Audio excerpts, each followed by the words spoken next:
É necessário saber tocar de ouvido para mim começar a tocar na igreja?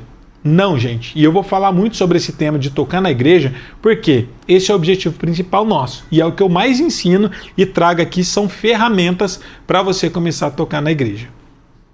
É preciso saber tocar de ouvido para começar a tocar na igreja? Não, já quebrem esse mito. Muita gente acredita que é preciso saber tocar de ouvido para começar a tocar na igreja. Não é preciso. Por que não é preciso tocar de ouvido para começar a tocar na igreja? Porque a maior parte das pessoas, quando começam a estudar música, ou quando começam a tocar na igreja, não sabem tocar de ouvido. Mas isso não é um empecilho, algo que vai impossibilitar de você começar a tocar na sua igreja.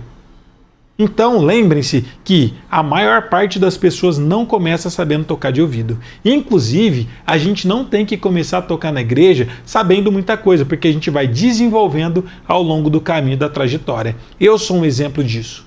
Quando eu comecei a tocar na igreja, eu não sabia tocar de ouvido. Longe disso, para vocês terem uma ideia, eu toco alguns instrumentos, violão, baixo, teclado, que eu dou aula aqui para vocês, mas eu comecei tocando violão na igreja. E como que eu comecei a tocar violão na minha igreja? Eu não sabia muita coisa. A única coisa que eu sabia eram os acordes maiores e alguns menores, mas eu não sabia fazer pestana.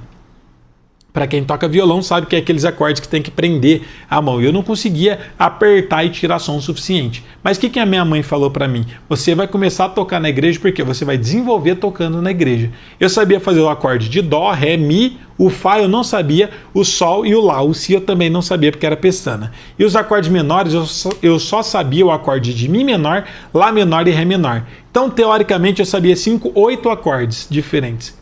E minha mãe falou, você vai tocar na igreja. Ela tocava já teclado, ela me colocou do lado dela e falava, eu vou editando as notas para você e você vai tocando. E ela ia tocando de ouvido ali, ia falando dó, sol, ré menor, fá, fá. Eu não sabia fazer. Então eu parava de tocar, mas eu comecei tocando desse jeito e fui desenvolvendo na caminhada.